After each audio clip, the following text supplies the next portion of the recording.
Often we're into February before we do anything meaningful here in the New York State Assembly, but this year we're off to a pretty fast start.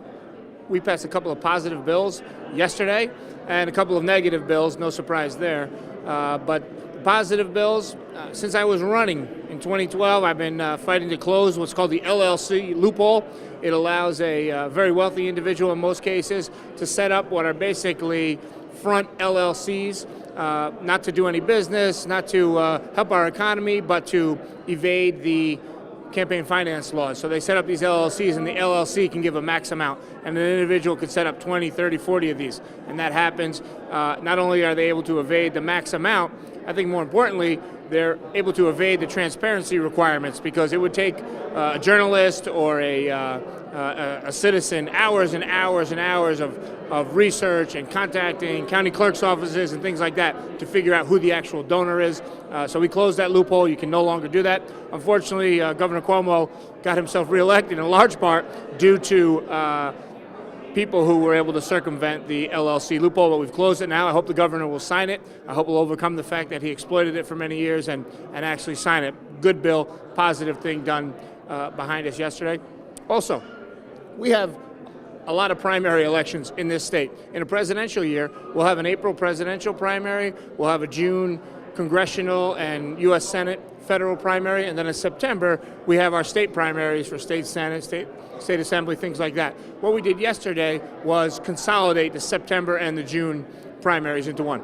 Big savings occur there for the state and for our county governments, and that is a positive. We'll actually get better turnout, I believe, because instead of people going to vote multiple times in primaries, which usually have low turnout anyway, you're going out for a House race, you're going to go out for an Assembly race all on the same day, and I think that will be a boon to our democracy. Some of the negative bills are the kind of bills that sound good on paper: early voting, absentee voting whenever you want. What we've learned over the years, and especially in this last election cycle, is that the ideal is in-person voting. That's the ideal for securing the ballots and making sure only those people who can vote are actually voting, making sure some fraudulent voter isn't canceling out the vote of a legitimate voter. Sometimes somebody's ill, somebody's in the military. There are circumstances where absentee ballot is necessary, but we should keep that to just those exigent circumstances and not make it the rule, because we saw in California and Florida, Democrats were abusing these kinds of loose election and balloting laws to their advantage. We even saw Republicans do it in North Carolina, so it's a bipartisan problem. We shouldn't be importing a problem into our state where there really isn't one. And the other thing is, when you have all these other opportunities to vote, you think it's going to increase turnout, but the research says it actually depresses turnout, because instead of having a single day where the whole community, the whole state is focused on the election, it's a big news story, everybody in your